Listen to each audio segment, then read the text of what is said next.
We'd like to start today with our keynote speech. I'd like to introduce Mr. Richard Gerver first. He's the opening speaker of the day.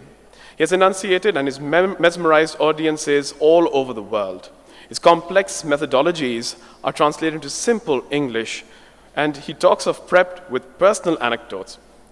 In 2005, he won the prestigious School Head of the Year award at the British National Teaching Awards for his work in leading a school on the brink of closure to becoming one of the most innovative in the world.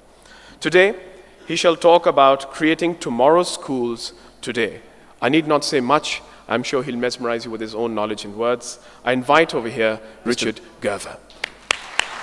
It's an absolute privilege to be here. What an introduction. No pressure now, really. What an extraordinary experience I've had over the last 24 hours. I have to say the hospitality last night, wasn't last night the most wonderful evening? Wasn't it extraordinary?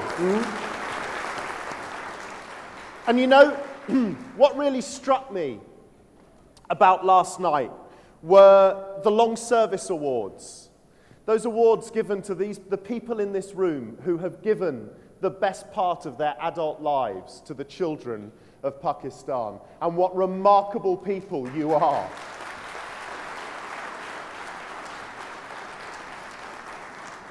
What I've felt in the short time that I've been here, and I only arrived yesterday, is what marks Beacon House out as special. Forget all of the incredible achievements in terms of the scaling and job that you've done in creating an education system. Is from the minute I arrived yesterday lunchtime, the one thing I feel from the delegates at this conference that I felt through yesterday afternoon and certainly felt last night is your absolute passion for the children you teach. And I'm not sure if you realize that sadly that's rare in this day and age, because we live in an education system and a world that is so ordered and so much about systems and so much about outcomes that it strikes me that in a lot of the countries I visit and a lot of the teachers I talk to around the world today, the passion that was there when they first went into the profession, when they first chose to become teachers, has been submerged under layers of concrete, because actually what they've been required to focus on is academic outcomes and performance and policy and strategy.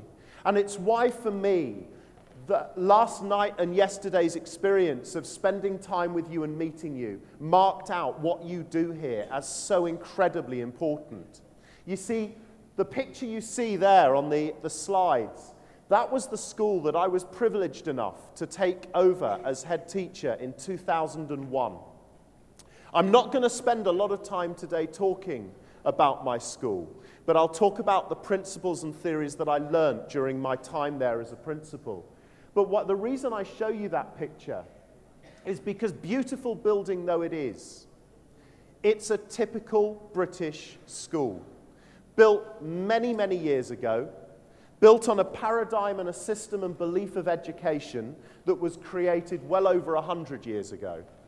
And one of the things that I find interesting about education in its basest form, despite the incredible innovation, the extraordinary learned people that have tried to change the system, that have reasoned that there are different approaches to the way we should teach our children, one of the things that strikes me about most education systems around the world is that they've never really changed. You see what I mean? That we've lived in this world where we know more than we've ever known before. We know more about the brain and how it works. We know more about the psychology of learning and education than ever we have. We know, and partly what I'm going to talk about with you in my time this morning, is how fast and how far the world has changed. In the last 20, 30, 40, 50, in the last 6 months, the world's changing at an exponential rate. Despite all of that, it strikes me that education has really not changed at all. For example, we still teach the same subjects we taught 100 years ago, don't we? We still have the same hierarchy. Do you know what I mean? That certain subjects are considered more important than others. I'll tell you a little story about that in a little while. We still teach to a timetable that hasn't really changed in 100 years. We still sit children behind rows of desks in classrooms that look identical to the way they looked 100 years ago. I often say to people that if we had a time machine and we brought somebody back from 100 years ago and we made them stand in a high street, they'd be terrified by what they saw. Mobile phones, new technologies, cars, all of the things that we've seen. But if you put that same person in a classroom, they'd sit there and go, I recognize this. And I think that's a really scary thought. So anyway, here I am in 2001 taking on a school that the British government had written off. The British government had said this school could not be saved. And actually, they were on the verge of closing it. And I walked in. And I walked in with a mixture of arrogance. I truly believed that my philosophy about education was right. And equally worryingly, ignorance, because I was young enough not to realize what could happen to me if I got it wrong. So I walked into this school and took over this remarkable place filled with remarkable people. And people often ask me, so what was the reason for this school not succeeding? And I actually think it was just an intense version of the reason why so many teachers will feel so aggrieved, so aggravated, so frustrated so much of their times and their careers. Because actually, the problem with this school wasn't the children and it wasn't the teachers. It was the fact that they all felt a total lack of empowerment. What I mean is the teachers who were passionate professional people had been given systems and structures to implement, many of which didn't feel came from here for them as professionals, many of which were not based on their instincts and understandings of what it was their students needed. And secondly, and maybe more importantly, because the school was delivering systems and structures without heart and passion, and therefore the staff themselves didn't feel empowered, the most important thing for me was that when I walked round the halls and through the classrooms, it was the children who felt no sense of empowerment. And what I mean by that is that we know that children aren't stupid, don't we? We patronize children as a danger because actually they're incredibly insightful, intelligent people. They are human beings the same as the rest of us. And they know when something's happening that isn't from here. They know when there's a teacher stood in front of them who isn't delivering learning that really matters. And the point about this school, the reason it was failing, was because the children themselves felt that they had no interaction. They had no level of involvement in their own learning journey. And of course, it's human nature, isn't it?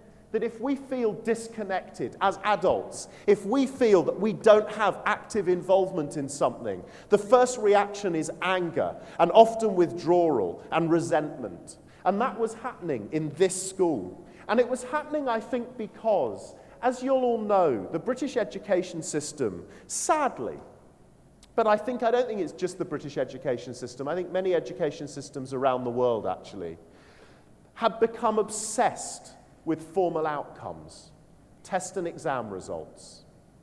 And that was happening in this school, you see, because as a school gets worse and its exam results drop, the default setting is to make the school concentrate more on its outcomes and its exam results. Because, of course, that's how we're measured, isn't it? So the thing is, if the exam results are low, the pressure is on you to intensify the preparation to improve those results. And that was happening in this school. And I want to tell you a very personal story, if I may, about what I think is the critical danger of education around the world. Really summed up in a very personal story. Just after I took over at the school, I did what a lot of new principals do when they take on a post in a school.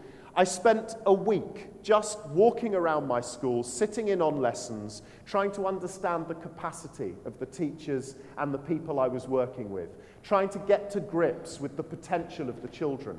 And I have to say that for the best part of the week as I walked around the school, I became increasingly concerned because there was this feeling that everybody was dead behind the eyes. that it was almost an automated system where people were just delivering systems and strategies. And I remember actually getting towards the end of the week. You know when you're having a bad time and pressure builds in your life? You kind of handle it and handle it and handle it. And then at some point a catalyst, something occurs in your life that just makes you break. And for me, I was driving home late one night after a day at school on the Thursday. It was about 11:30 in the evening. And I was caught speeding. I know I shouldn't have been doing it, but I was caught speeding. And the thing is, I just burst into tears because the pressure of everything I'd been feeling through the week sort of culminated. And I just became intensely upset, and this outpouring of the realization of the scale of the job ahead of me hit me. And I went in on the Friday morning feeling really down, really sad. And I went into the final class I had to go and visit was the classroom of a classroom of 9-year-old children. And the teacher was a young woman who'd been teaching maybe 2 or 3 years. And I went into her classroom before the children arrived so that she could talk me through what she was going to be doing with the children during the day. And the minute I walked into the room, I instantly was lifted. Now, I'm sure you'll all know what I mean by this when I say the vast majority of our profession are dedicated, committed, talented people. But every so often, and I'm sure this has happened to many, in fact, there will be many of you in this room, every so often, you meet a teacher who is truly special. And what I mean by that is they have a quality that you can't teach other teachers to possess.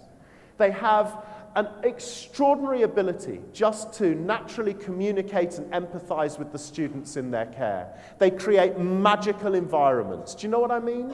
Classrooms where you walk in and it's like gold dripping from the ceiling. The room is such a magical space. I call them the magic weavers. These people that just create irresistible